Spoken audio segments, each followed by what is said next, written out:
different sounds, like, but there's a lot of similarities. And so just wanted to kind of get an understanding and an idea from you of like what are some of the things you think are key, or what would you advise somebody who's trying to do follow in your footsteps, so to speak, and knowing that it takes savvy on the business side and the artistic side. I'm just wondering what kind of advice you could give to an individual trying to, so to speak, follow in your footsteps. Well, it does require some navigation. This walking the realm between the business and the art of it. Um, I think they're both equally important. Obviously, the most important thing to me is conveying the message. You won't get very far just on the message. You, and I regard business as everything other than the art form. Everything else is part of what I would call marketing. Mm-hmm. The two realms, and I regard them as equally important. The message of the content, the politics of it, the spirituality of it, or whatever message you're trying to convey is one half. The other half is the art of getting that done, and that's the business. That's the marketing of it. Um, and so that's where I tread. I tread between those two worlds. Not everybody is equipped to do both. Maybe the person who can do both sides of what I'm dividing into an arbitrary 50-50 thing, maybe that person can't excel like a person who's concentrating just on the art half, or maybe not do the business as well as somebody who's just concentrating on the law and the business.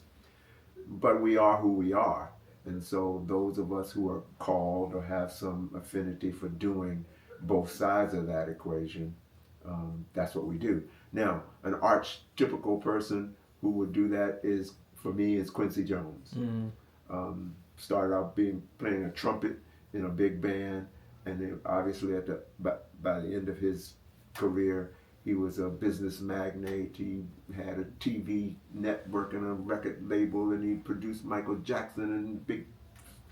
He did Vibe magazine. He was a media mogul, but he was basically a trumpet player to start out Yeah. in a big band, and so I like to think of myself in that way. I'm a saxophone player, but I've done some business things through my experiences. Mm-hmm. My story, and I don't know how much of it you know, but basically my story is I started playing in an R&B band, moved to California where I met a South African musician um, who basically taught me how to infuse politics and culture into the art form that I had chosen.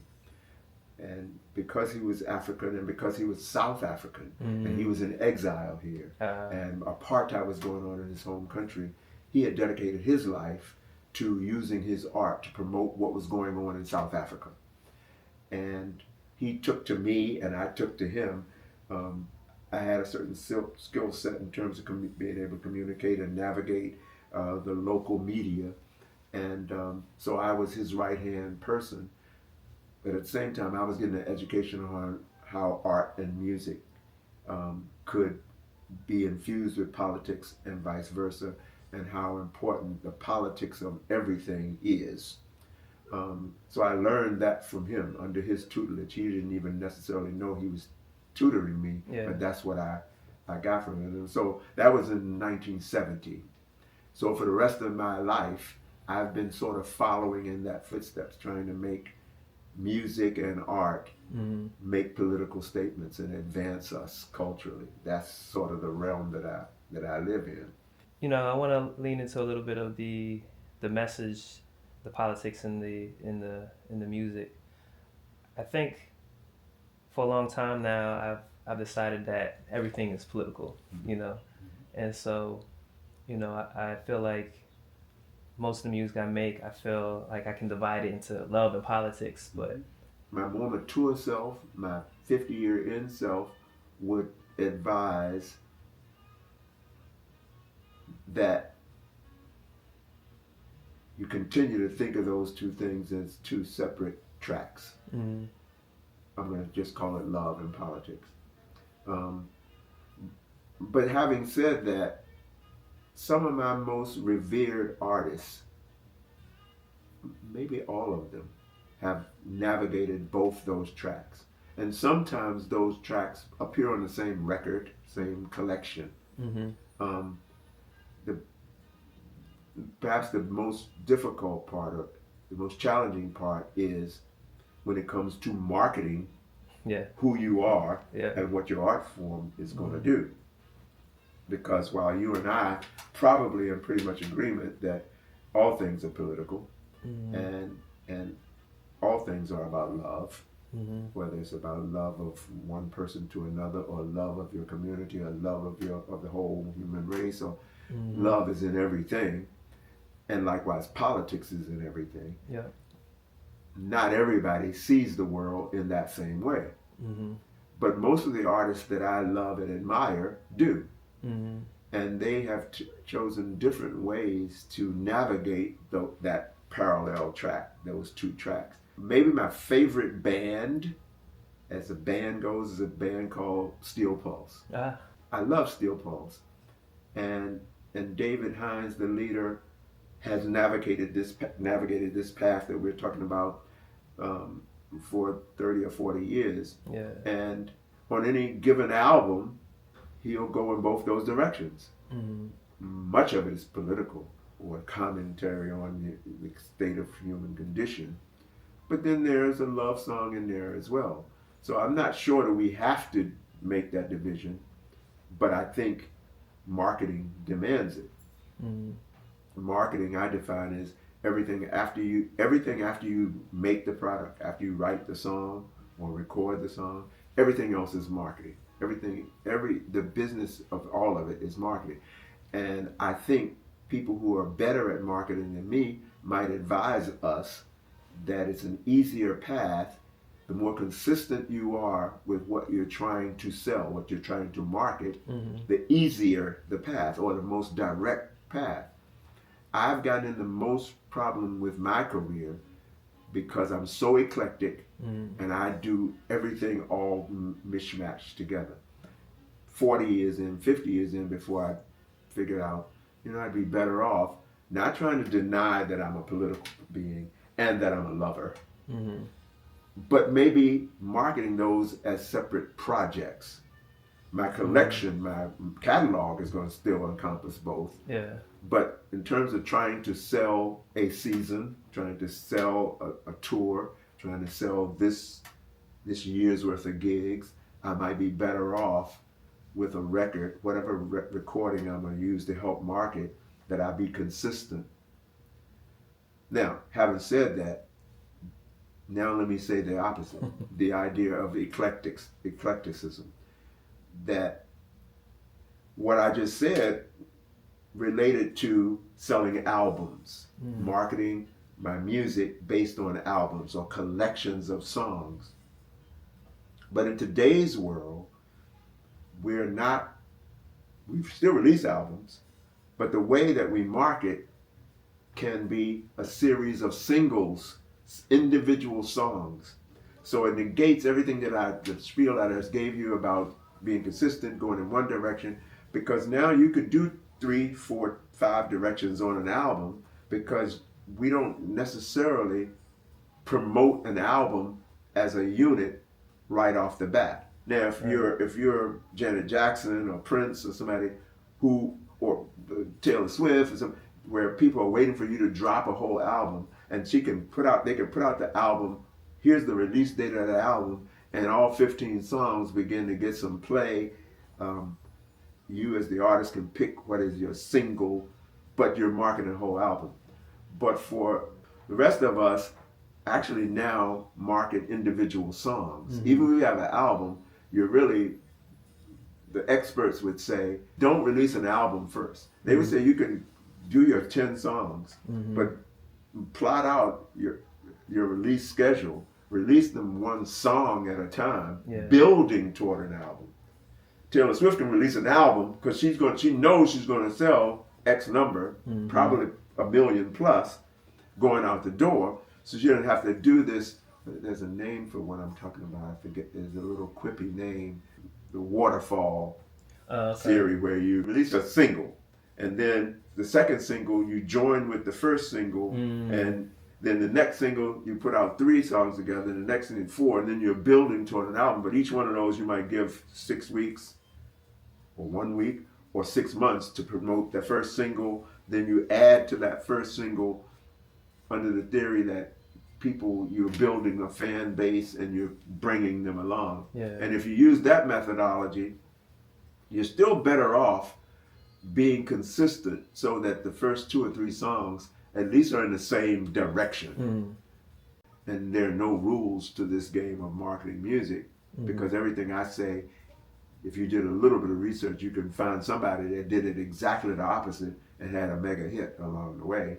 Yeah. And somebody who followed this path, and some known person would swear it off. But this is generally what's accepted in terms of marketing today, marketing music.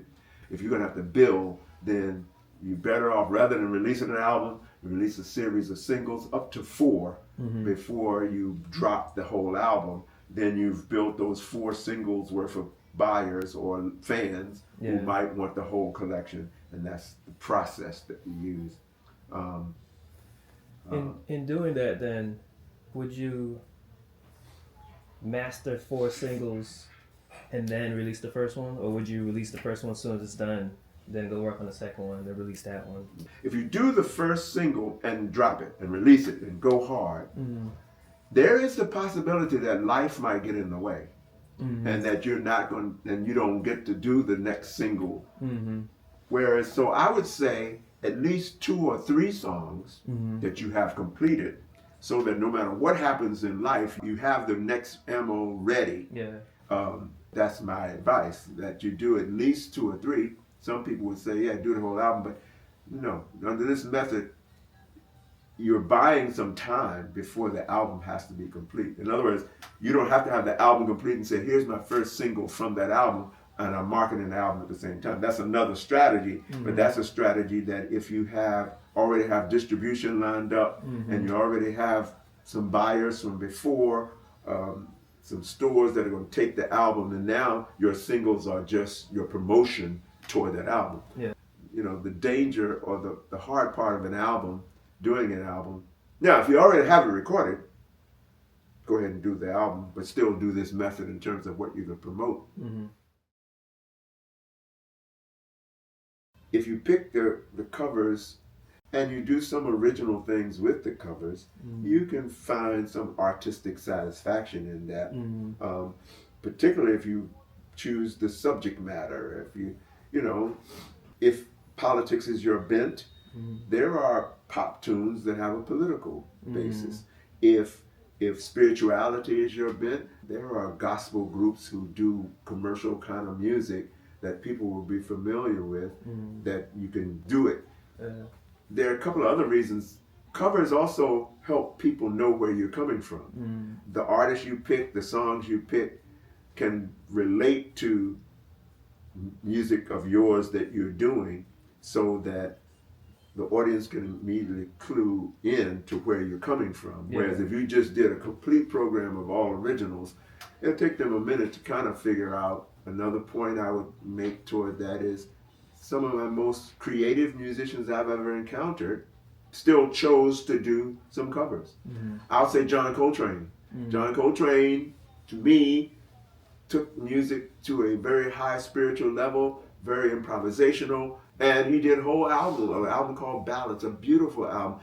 He did it in response to the critics and the audience, where he was doing this very far out music. He took a break and did all these beautiful love ballads. And then he did another album with Johnny Hartland, a jazz vocalist. These are things that one might not even think of John Coltrane when you hear the name. He did Walt Disney songs. He did Chim Chim Cheree. He did My Favorite Things, probably his most famous recording. My Favorite Things came from The Sound of Music. But he just did them in an original way. It was an invitation to say, here is a doorway to get to my own stuff, my deeper stuff. Let me give you a way to relate to me, so that it's not just on my music to convince you, let me show you where I'm coming from. Yeah. Then maybe you can go with me where I want to take you. Mm-hmm. And meeting people where they are Yeah. to be able to take them where you want to go, as opposed to being so iconoclastic and so rigid to say, no, I'm not going to do anything that's not my own. Yeah. You got to meet me where I am. And it's nothing, there's no wrong in this. This is, anything can work. I've seen people do exactly that and break through. I've seen people who do nothing but covers and they stay in the same place for the rest of their life. So either extreme can work.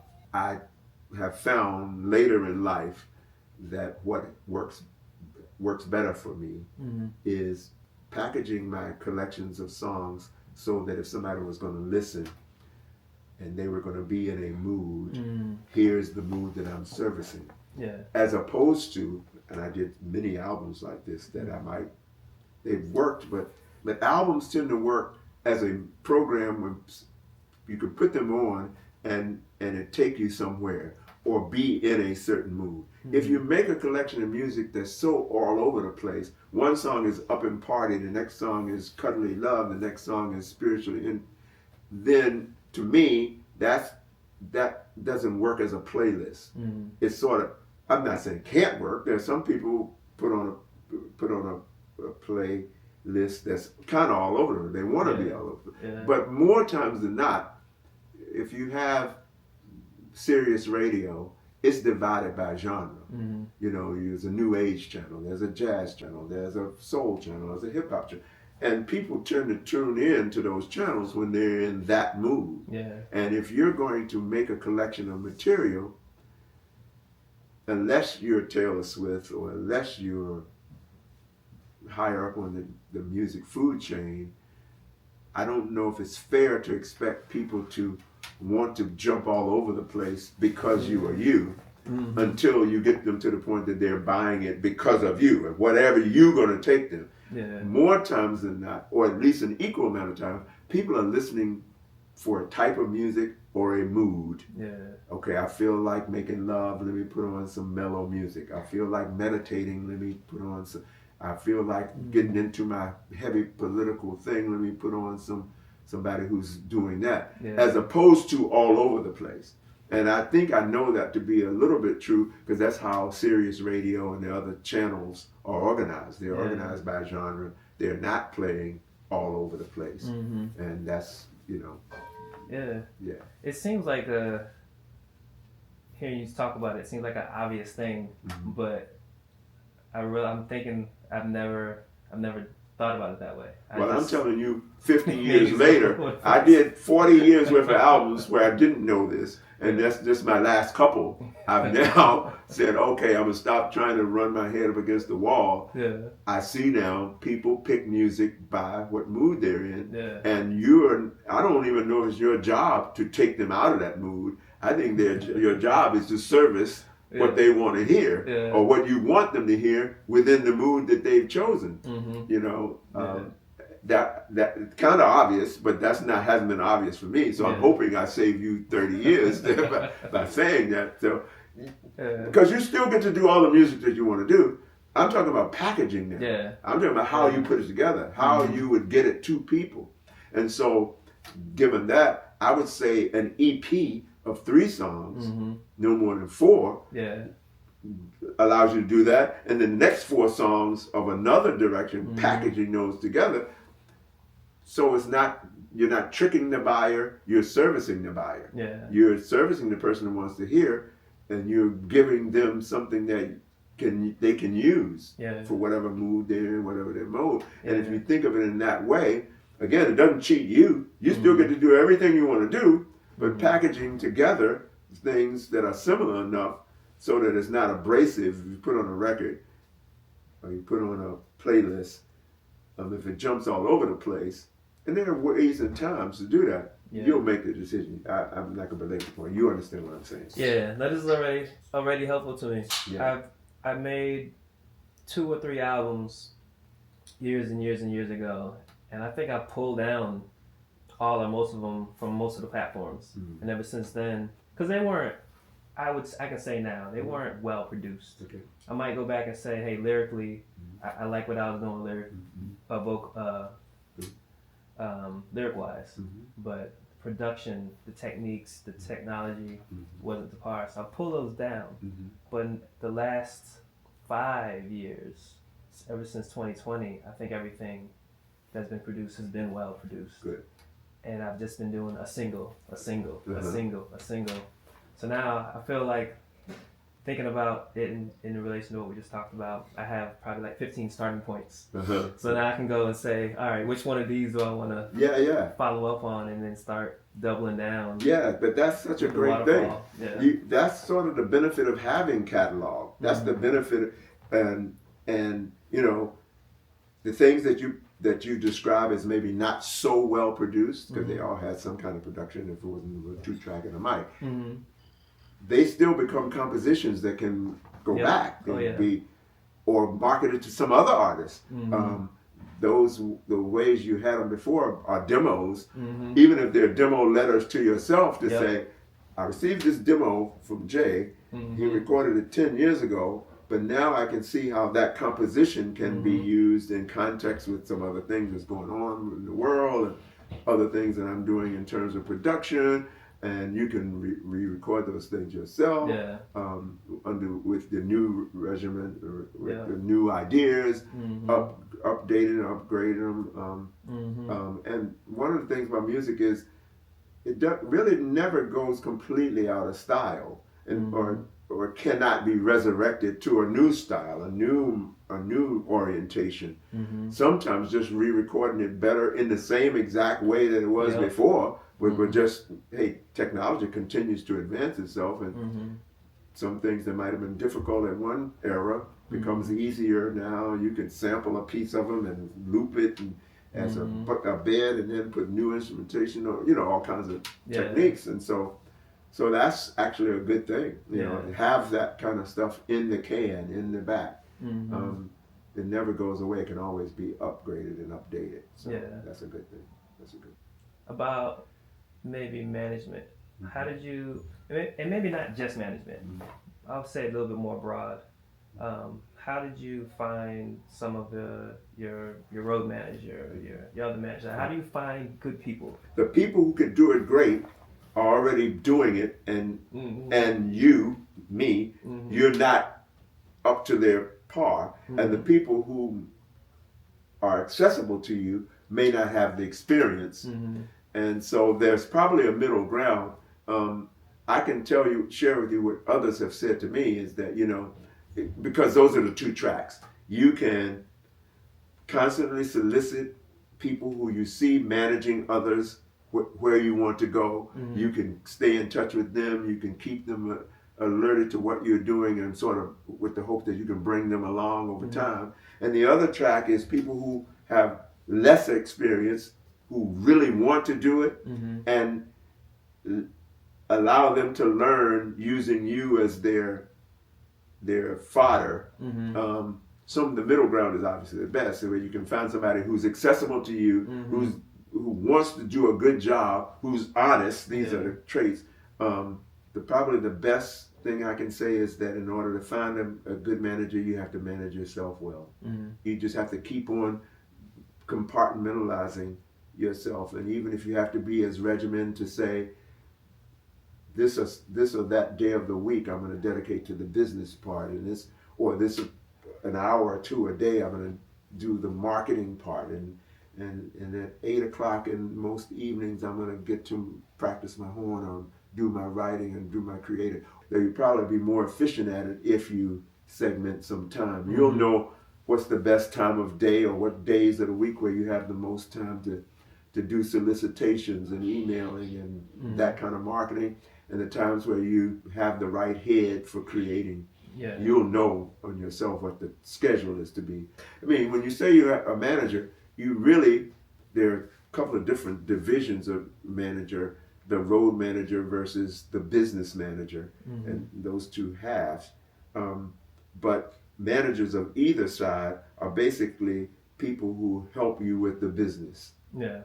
And the people who know the business the best, universities and colleges are good places to do that, Mm-hmm. Somebody who's at business school or entertainment law, or who wants to be a marketing director who happens to love music, can be somebody young enough that they don't have a client base that locks you out and say, oh, I got all the people I can manage, versus somebody who has no skill set. Usually somebody at the college level at least has a certain skill set, being able to write, being able to talk to people, being able to think. So you at least have a basic intelligence that you can work from. And somewhere on some of these campuses, there are people who want to do exactly what you want to do. The problem is they don't have experience. So oftentimes it's a trade-off. You could say, well, and not that you'd say, but you'd say to yourself, I'm going to train them doing what I have to do on the business side, and eventually they'll be able to take some of that off my plate. If I train them well enough, they're going to be able to do it like I want to be done. And I realize that often they're going to use me as a springboard to go somewhere else, but we can grow together. And so we'll do it again. We'll talk again. You can call me anytime. I appreciate it. I have not an open mic, but an open phone line. So call me when you need me. Cool. Great. Cool. Thank you. All right. Thanks.